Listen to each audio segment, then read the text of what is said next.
عن انس رضی اللہ تعالی عنہ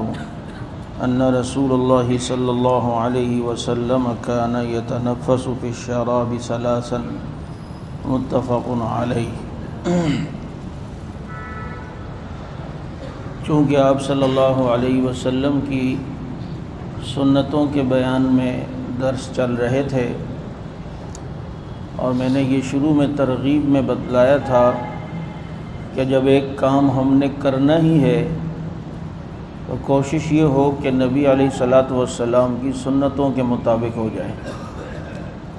تو وہ کام ہمارا قیمتی بھی بنے گا، طبعی لحاظ سے بھی بہتر رہے گا اور آخرت کو بھی بنائے گا اور اللہ کا محبوب بھی بنائے گا۔ گزشتہ درسوں میں آپ کے سامنے کھانا کھانے کی سنتیں بیان ہوئی تھیں، آج کچھ پینے کے متعلق ہیں۔ یہ جو روایت آپ کے سامنے پڑھی گئی، یہ حضرت انس رضی اللہ تعالیٰ عنہ اس کے راوی ہیں، وہ فرماتے ہیں کہ آپ صلی اللہ علیہ وسلم پینے کی چیز پینے کے دوران 3 بار سانس لیتے تھے، یعنی 3 سانسوں میں پانی پینا یہ آپ صلی اللہ علیہ وسلم کی سنت ہے۔ اس سے انسان کے اندر متانت بھی نظر آتی ہے اور اس میں ایک انسان کے اندر کیا کہیں گے کہ شائستگی بھی نظر آتی ہے اور یہ طبعی لحاظ سے بھی بہتر ہے۔ اور آپ صلی اللہ علیہ وسلم نے ایک دوسری روایت ہے ترمذی شریف کی، اور فرمایا کہ ایک سانس میں اونٹ کی طرح پانی مت پیو۔ اونٹ کو کبھی پانی پیتا دیکھا ہے کہ وہ لگا ہوتا ہے۔ فرمایا 3 سانسوں میں پانی جو ہے وہ پیا کرو۔ اب 3 سانس کیا ہے کہ ایک دفعہ پیا اور برتن منہ سے دور کیا کہ سانس منہ میں نہ جائے، پھر دوبارہ پیا، پھر جناب ہٹایا، 2 سانسیں ہو گئیں، پھر جناب پیا اور پھر اس کے بعد ہٹایا، تو یہ 3 سانسیں ہو گئیں۔ آپ صلی اللہ علیہ وسلم پانی کو چوس کے پیتے تھے۔ بعض دفعہ تو صرف گلا تر کرنے کے لیے ایک آدمی تھوڑا سا پی لے، لیکن اگر جب پیاس لگی ہوئی ہو اور شدید پیاس ہو، ایسی صورت میں پانی چوس کے پئیں، اور یہ انسان کے معدے کے لیے بھی مفید ہے۔ لیکن آپ جب پانی کو چوس کے پیتے تھے تو وہ چھڑ کی اور گٹ کی آوازیں نہیں آتی تھیں، بلکہ بڑی نفاست کے ساتھ آپ صلی اللہ علیہ وسلم پانی جو ہے وہ پیتے تھے۔ تو اس لیے پانی آہستہ آہستہ چوس کے یہ پینا چاہیے۔ شروع میں بسم اللہ پڑھیں۔ اچھا، اس کی 2-3 قسم کی دعائیں ہیں اب جو روایتوں سے ملتی ہے۔ ایک تو یہ ہے کہ مثلاً آپ نے جو ہے یہ پانی جب پینے لگیں تو بسم اللہ الرحمن الرحیم پڑھا اور پانی پیا، اور کوشش کریں کہ 2 ہاتھوں سے، آپ صلی اللہ علیہ وسلم عموماً 2 ہاتھوں سے پانی پیا کرتے تھے۔ اب پانی آپ نے پیا، بسم اللہ پڑھ کے اور منہ ہٹا دیا الحمدللہ، پھر دوبارہ بسم اللہ پڑھا اور پیا اور پھر ہٹا دیا اور پھر کہا الحمدللہ، پھر جب تیسری مرتبہ پیا تو بسم اللہ اور پھر پیا اور پھر ہٹا دیا تو الحمدللہ۔ ایک یہ طریقہ ہے کہ ہر گھونٹ سے پہلے بسم اللہ اور اس کے آخر میں الحمدللہ۔ اور دوسرا طریقہ یہ کہ شروع میں بسم اللہ پڑھ لیں اور پھر ہر گھونٹ کے آخر میں الحمدللہ پڑھیں۔ یہ پانی پیا بسم اللہ الرحمن الرحیم پڑھ کے الحمدللہ، پھر پیا، پھر ہٹایا الحمدللہ،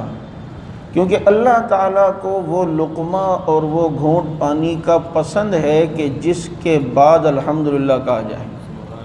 اس سے پتہ چلتا ہے ہر نوالا کھانے کے بعد الحمدللہ کہنا بھی سنت ہے۔ تو یہ 2 طریقے ہو گئے۔ اور امام غزالی رحمۃ اللہ علیہ نے بھی ایک طریقہ لکھا ہے، اور وہ یہ کہ بسم اللہ پڑھ کے جب پئیں تو پانی پی کے جب آپ نے اپنا یہ پیالہ ہٹایا تو الحمدللہ، اور پھر آپ نے پیا اور دوسری مرتبہ رب العالمین، اور تیسری مرتبہ پیا اور ہٹایا تو الرحمن الرحیم۔ یہ 3 طریقے جو ہے وہ ہو گئے۔ یہ جو تیسرا طریقہ احیاء العلوم میں امام غزالی رحمۃ اللہ علیہ نے لکھا ہے پیتے ہوئے بسم اللہ پڑھی، ہٹایا تو الحمدللہ، دوسری مرتبہ پی کے ہٹایا تو رب العالمین، اور تیسری مرتبہ پی کے ہٹایا تو کیا پڑھنا ہے؟ الرحمن الرحیم۔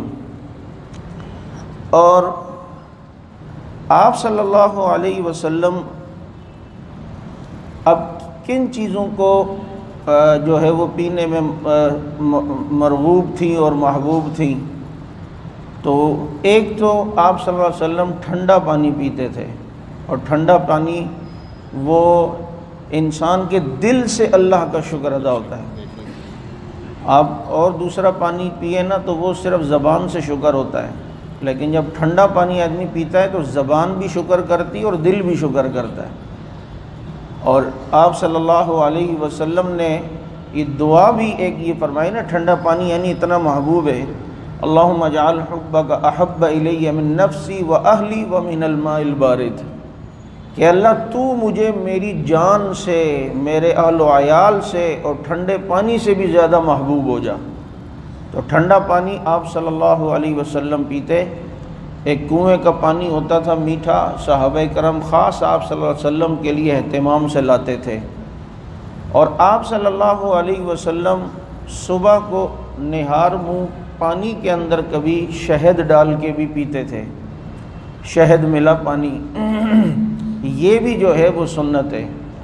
شہد ملا پانی پیتے اور اس کے پھر تھوڑی دیر بعد ناشتہ فرماتے تھے جب ہلکی ہلکی بھوک محسوس ہوتی۔ صبح صبح شہد ویسے بھی چاٹنا سنت ہے، مہینے میں 3 دن شہد کو چاٹنے کی ترغیب ہے کہ اللہ تعالیٰ دنیا آخرت کے غموں سے اس کو محفوظ فرمائیں گے،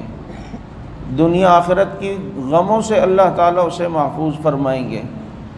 اچھا، میں اس حدیث پہ سوچتا تھا کہ شہد چاٹنے سے دنیا کا غم تو چلو سمجھ آتا ہے کہ بیماری نہیں ہوگی، آخرت کے غم سے کیا مراد ہے، وہ کیسے ختم ہوگا؟ تو اس سے یہ مراد ہے کہ جناب جب شہد چاٹا تو ایک انسان کو اللہ صحت دے گا،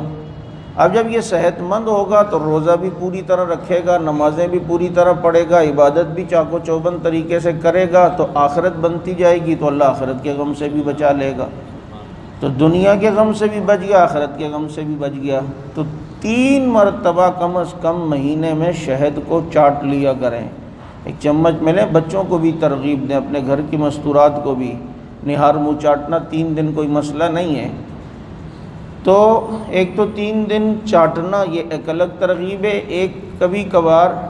شہد ملا پانی پی لیں، ہفتے میں 2-3 مرتبہ پی لیں، تو یہ جو ہے وہ ٹھیک ہے۔ اچھا، شہد کی ایک تاثیر ہے، اس کو ویسے اگر چاٹیں تو تاثیر میں گرم ہے، اگر پانی میں ملا لیں تو یہ شہد ٹھنڈا ہو جاتا ہے،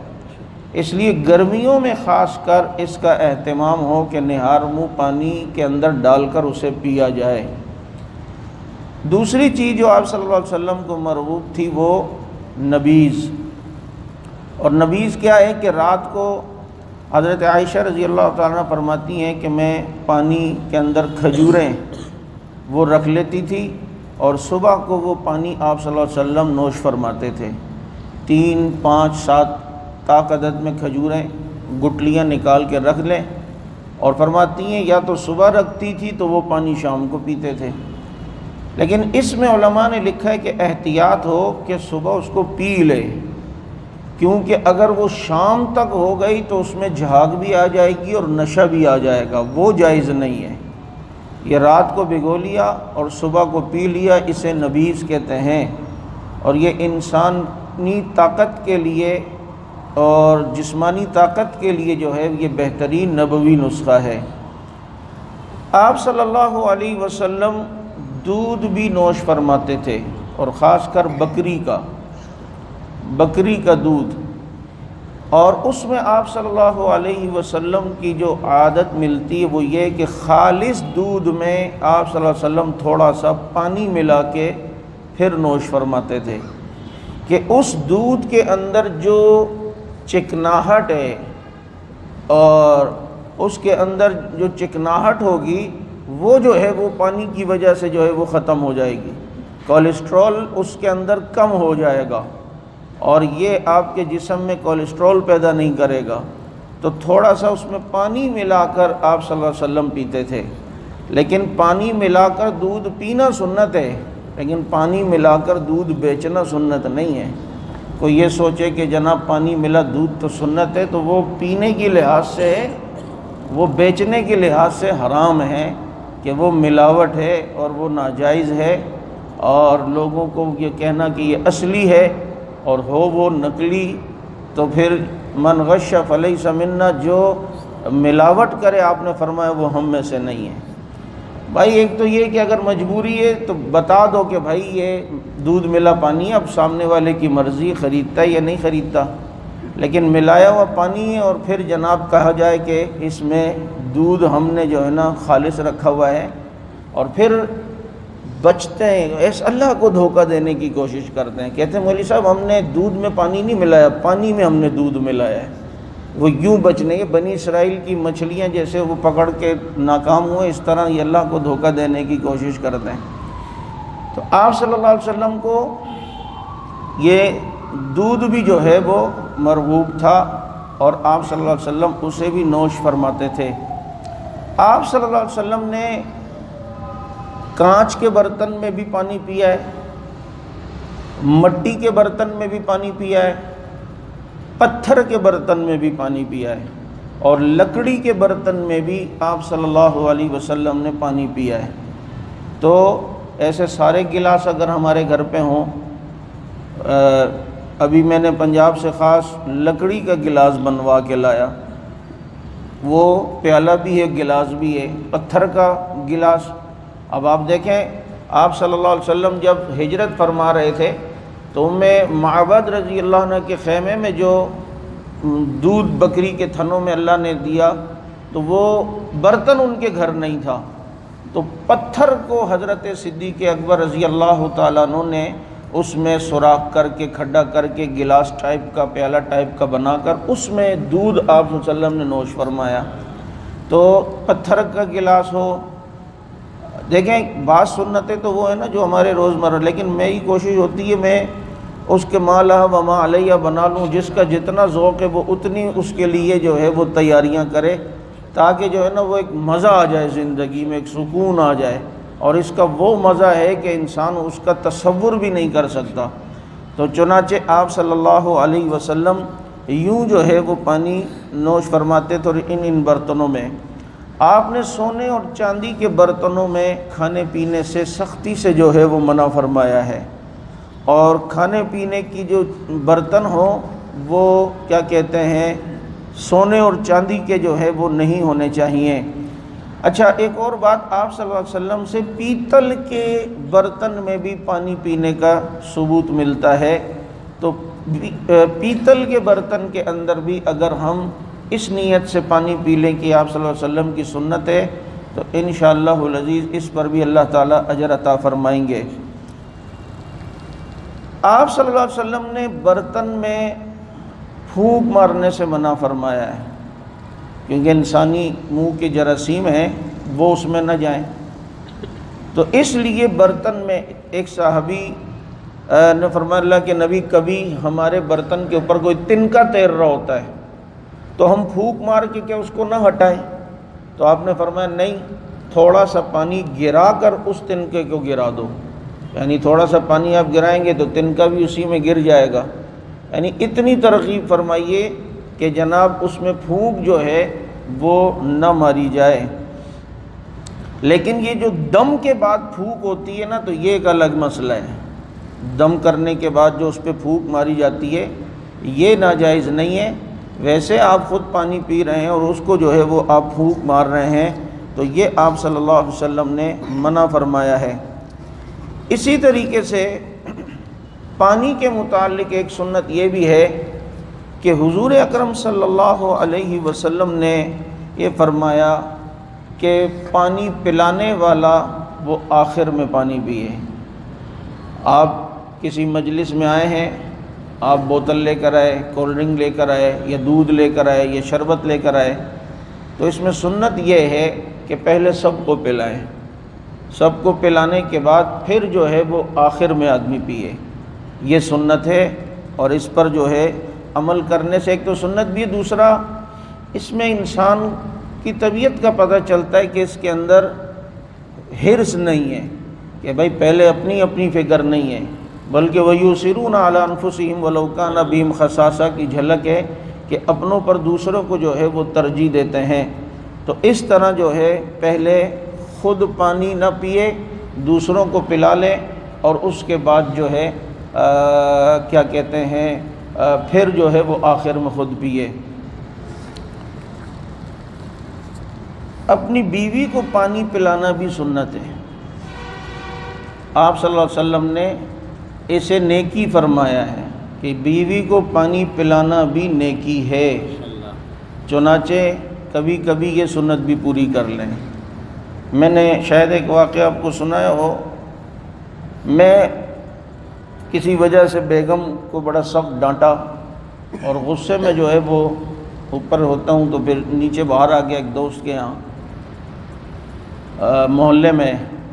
یہ اس لیے بھی بتا رہا ہوں، ہم ڈرتا ورتا نہیں ہوں، میں ڈانٹتا بھی ہوں، کہیں تم سمجھو کہ مولوی بیویوں کے اتنے حقوق بتاتے ہیں، لگتا ہے یہ ڈرتے بہت ہیں۔ ڈرتے نہیں ہیں، کھلاتے سونے کا نوالا ہے لیکن دیکھتے شیر کی آنکھ کی طرح ہے۔ یہ اعتدال ہونا چاہیے۔ اب وہ پانی پہ یہ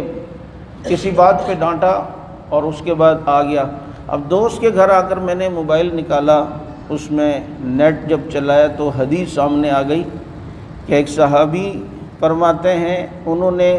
حدیث کی ان کے سامنے پڑھی گئی کہ آپ صلی اللہ علیہ وسلم نے فرمایا کہ بیوی کو پانی پلانا بھی ثواب ہے۔ تو وہ اٹھے اور گھر پہ گئے اور بیوی کو پانی پلایا اور کہا صرف اس لیے پلا رہا ہوں کہ نبی کی سنت ہے اور نبی نے فرمایا کہ اس پر نیکی اور اجر ہے۔ اب یہ حدیث سامنے آ گئی، اب میرا ضمیر آگے سے کہہ رہا بابو یہ سنت، پھر میں نے کہا نہیں یار سنت تو کسی ٹائم بھی ہو سکتی ہے، 2-3 دن بعد ابھی برم خراب نہ ہو جائے، اب شیطان ہے نا اندر سے۔ لیکن پھر دوبارہ اللہ نے ایک ذہن میں بات ڈالی کہ صحابی نے تو فوراً سن کے عمل کیا ہے، اور صحابہ کرتے ہو تو صحابی کی بات پہ عمل بھی کرو۔ تو پھر ہم بھی الحمدللہ اٹھے اور جا کر فریج کا دروازہ کھولا، پانی نکالا گلاس میں، بیگم کو دیا، اور صحابی نے چونکہ یہ الفاظ کہے تھے تو یہ الفاظ بھی میں نے کہے کہ پانی اس لیے پلا رہا ہوں کہ آپ صلی اللہ علیہ وسلم نے فرمایا کہ بیوی کو پانی پلانا بھی نیکی ہے۔ اب اپنے اس خواہش اور نفس اور اپنی انا پر جب پتھر رکھ کر یہ سنت آدمی پوری کر رہے تو مجھے بتائیں اس کے بعد اللہ تعالیٰ قلبی سکون کتنا دیتے ہیں، کتنا اللہ تعالیٰ سکون دیں گے، اور اس وقت ہی بعض دفعہ رب کی طرف سے کچھ بڑے فیصلے ہو جاتے ہیں، کیونکہ ایک انسان جو اپنی انا کو مارتا ہو، یہ اللہ تعالیٰ یہ انا جو مارتا ہونا یہ عمل اللہ کو بہت پسند ہے۔ تو بہرحال پانی آپ صلی اللہ علیہ وسلم، اچھا پانی کے متعلق ایک سنت یہ یا پینے کی کوئی چیز بھی ہو کہ آپ کے دائیں طرف بھی کچھ لوگ ہیں، بائیں طرف بھی کچھ لوگ ہیں، تو آپ صلی اللہ علیہ وسلم نے پانی پیا یا دودھ نوش فرمایا تو دائیں طرف ایک دیہاتی صحابی تھے، تو آپ نے اچھا بائیں طرف ابو بکر صدیق رضی اللہ عنہ تھے، تو آپ صلی اللہ علیہ وسلم نے دائیں طرف اس دیہاتی صحابی کو دیا، کیونکہ الایمن فالایمن فرمایا کہ حق دائیں طرف ہے پھر دائیں طرف ہے، تو دائیں طرف والے کو آپ نے دیا۔ اور ادھر صدیق اکبر رضی اللہ تعالیٰ عنہ ہے۔ پھر ایک اور واقعہ ہوا، ایک دفعہ آپ صلی اللہ علیہ وسلم کچھ نوش فرمایا تو دائیں طرف عبداللہ ابن عباس یا عبداللہ ابن مسعود یا عبداللہ ابن عمر، ان میں سے کوئی ایک صحابی تھے، وہ چھوٹے تھے، عبداللہ ابن عمر، ان کو آپ صلی اللہ علیہ وسلم نے پوچھا، اچھا بائیں طرف جو ہے وہ کچھ سردار ٹائپ کے لوگ تھے، تو آپ نے ان سے پوچھا کہ کیا میں تمہاری اجازت ہے ان کو دے سکتا ہوں؟ انہوں نے فرمایا آپ کا بچا ہوا میں کسی کو بھی نہیں دوں گا، تو آپ نے اس کو دیا۔ پہلے واقعے میں آپ صلی اللہ علیہ وسلم نے اجازت نہیں لی، دے دیا، دوسرے واقعے میں اجازت لی۔ اس سے محدثین نے اصول نکالا ہے کہ دائیں طرف اگر کوئی ایسا شخص ہے کہ جو بچہ ہے یا آپ کا اپنا ہی ہے یا بالکل قریبی ہے اور اس سے پوچھنے میں کوئی حرج بھی نہیں ہے تو اس سے پوچھ لیا جائے، تاکہ بائیں طرف اگر کوئی ایسے اشراف اور ایسے بڑے لوگ بیٹھے ہوئے ہیں تو ہو سکتا ہے یہ اجازت دے دے تو ان کو دے دیں، ان کی تالیف قلب ہو جائے گی۔ تو ایسی سچویشن میں اس طرح آدمی پوچھ لے۔ اب دائیں طرف بیٹھا ہوا ہو کوئی کارکن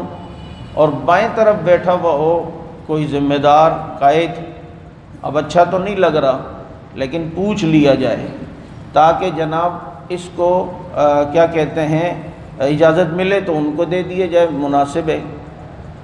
اچھا بعض دفعہ اس میں یہ بھی مسئلہ ہوتا ہے نا، اب ہم لوگوں میں سے کسی کو مسئلہ پتہ نہیں ہوتا تو وہ یا حدیث سامنے نہیں ہوتی، کہیں دیکھا اس کو دے دیا اور مجھے نہیں دیا۔ ابھی پچھلے دنوں بھی میں کہیں کچھ چیز اسی طرح کوئی شربت وہ میرے لیے لائے کو جوس بنا کر، تو بائیں طرف کچھ ذمہ داران تھے تو دائیں طرف میں ان کو جانتا بھی نہیں تھا تو میں نے انہی کو دیا، اور ساتھ میں یہ حدیث بھی اسی لیے احتیاطاً سنا دی کہ بائیں طرف والوں کو پریشانی نہ ہو کہ ہمیں کیوں نہیں دیا۔ پہلے واقعے میں صدیق اکبر رضی اللہ تعالی عنہ جہاں بائیں طرف بیٹھے تھے تو آپ نے ساتھ والے سے پوچھا نہیں۔ اس کی دو تین وجہ، ان میں سے ایک وجہ یہ کہ ایک تو یہ صدیق اکبر رضی اللہ عنہ کو مسئلہ پتہ تھا، اور دوسری یہ کہ اگر پوچھے بغیر بھی دائیں طرف والے کو دے دیا اور ان سے نہیں پوچھا کہ بائیں طرف ابو بکر کو دے دوں، کہ وہ جانتے تھے آپ صلی اللہ علیہ وسلم میں جو عمل کروں صدیق کبھی مجھ سے ناراض نہیں ہوتا۔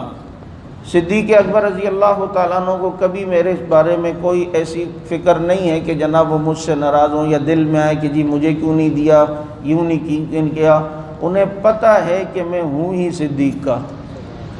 میں ہوں ہی ابو بکر صدیق کا۔ تو یہ ایک فرق تھا جو میں نے آپ کو حدیث کی روشنی میں جو ہے وہ بتلایا۔ کوشش کریں کہ اسی طرح ہو کہ جو دائیں طرف ہو،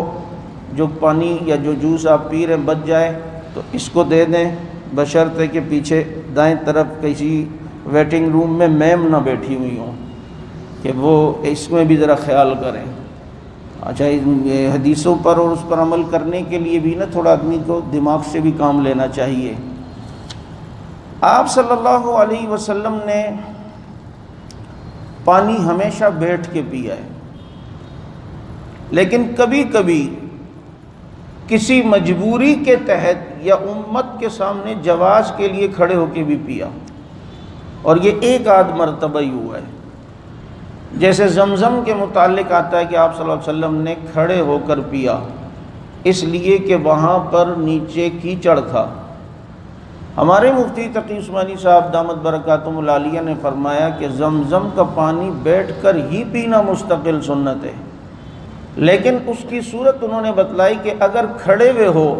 اور کسی نے زمزم دے دیا تو کھڑے کھڑے پی لو، لیکن اگر بیٹھے ہوئے ہو تو اس میں اتنا اہتمام کرنا، اٹھنا اور کھڑے ہونا یہ نہیں۔ آپ صلی اللہ علیہ وسلم نے جو زمزم کا پانی جو کھڑے ہو کر نوش فرمایا تو وہاں پر کیچڑ تھا یا رش تھا، ازدحام تھا، اس وجہ سے۔ ایسی کوئی سچویشن صورتحال ہو جہاں رش لگا ہوا ہے، اب رائمنڈ کا اجتماع ختم ہوا ہے اور بھیڑ لگی ہوئی ہے اور ادھر کوئی صوفی صاحب نیچے بیٹھ کر میں تو وہ ایک کی لات وہاں لگے گی، دوسرے کی وہاں، اور یہ فٹ بال بنتے گنتے کہاں جائے گا۔ تو اس لیے اس میں بعض صحابہ کا اس طرح کے حالات میں چلتے چلتے پینا بھی ثابت ہے، چلتے چلتے کھانا بھی ثابت ہے۔ وہ عالم لوگ تھے کہ بھائی پتہ ہے کہ اب بیٹھنے کی جگہ ہی نہیں ہے، اب طواف کے دوران رش لگا ہوا ہے یا عرفات کے میدان میں یا رمی کے لیے جا رہا ہے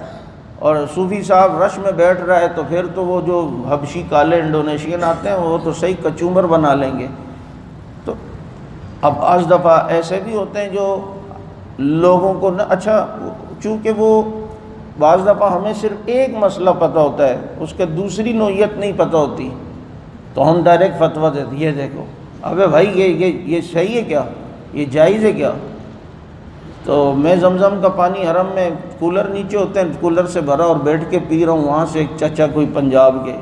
اتھوں آندے ہو اتھے آندے اور پانی نہیں پینا آندے، کھڑے ہو کے پینا چاہیے۔ میں نے کہا اچھی بات ہے بھائی،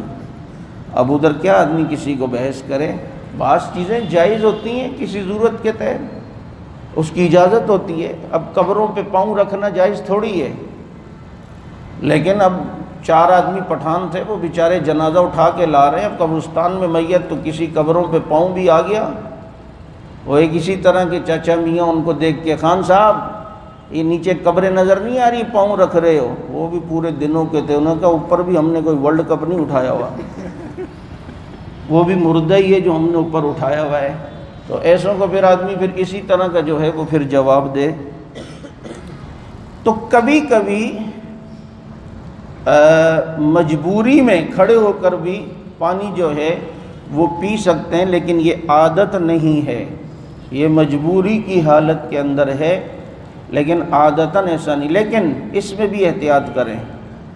اب زمزم آپ کو کوئی دے رہا نا کھڑے ہو کے، اب باہر آپ نکلیں، کسی نے آپ کو زمزم دے دی، آپ وہیں کھڑے ہو کے اگر پی رہے ہیں تو بھائی وہاں بیٹھ جاؤ۔ کیوں؟ یہ جو 10 آدمی گزر رہے ہیں ان کو تو نہیں پتہ آپ زمزم پی رہے ہیں، یہ آپ سے بدگمان ہوں گے، اور بدگمانی کی جگہ سے بچنا یہ واجب ہے، یہ ضروری ہے۔ بدگمانی کی بات سے بھی، حضرت صفیہ رضی اللہ عنہ کے ساتھ رات کو اللہ کے نبی جا رہے ہیں اور ایک شخص سامنے سے گزرا، نبی انہوں نے آواز دے کے فرمایا سنو بھائی یہ میری بیوی ہے۔ فرمایا اللہ کے نبی کیا میں آپ سے بدگمان ہوں گا؟ فرمایا نہیں، شیطان انسان کی رگوں میں خون کی طرح اس کا وسوسہ دوڑتا ہے، تو بدگمانی کی جگہ سے بچنا یہ واجب ہے۔ اب پتہ چلا کہ حضرت صاحب وہاں کھڑے ہو کے زمزم، اب بھائی ادھر بیٹھ جاؤ، کیونکہ جو دیکھے گا کہیں گے یار یہ دیکھو نمازی بنتے اور پانی پینے کا طریقہ بھی نہیں آتا، کھڑے ہو کے پی رہے، توبہ توبہ توبہ۔ تو بدگمانی کا موقع تو ہم نے خود دیا ہے۔ اسی لیے سنت عمل یہ ہے کہ آپ کے گھر پہ کوئی مہمان ہے نا تو آپ اسے دروازے کے باہر تک چھوڑنے کے لیے جائیں۔ ایسا نہ ہو کہ آپ اپنے صوفے پہ اچھا جی جا رہے ہو، اچھا جی السلام علیکم، وہ مہمان اکیلا گھر سے باہر نکل رہا ہے، گلی سے محلے سے کوئی آدمی جا رہا ہو، دیکھے گا اچھا یہ ان کے گھر سے غیر مرد آج کون نکل رہا ہے، تو ادھر تو 10 گندے ذہن کے لوگ بیٹھے ہیں جو بدگمانیاں کرتے ہیں۔ تو وہ بدگمانیوں کا موقع تو ہم نے خود دیا ہے۔ کتنی برکت اور کتنی سیکورٹی ہے آپ صلی اللہ علیہ وسلم کی سنتوں میں اور آپ صلی اللہ علیہ وسلم کی تعلیمات میں۔ تو اس لیے یہ پانی پینے کے متعلق چند ایک باتیں تھیں جو میں نے آپ کو بتلائی ہیں۔ اللہ رب العزت اس پر سمجھ عمل کی توفیق نصیب فرمائے اور ہمیں آپ صلی اللہ علیہ وسلم کی سنتوں پر کامل طریقے سے عمل پیرا ہونے کی توفیق نصیب فرمائے۔ وآخر دعوانا الحمدللہ رب العالمین۔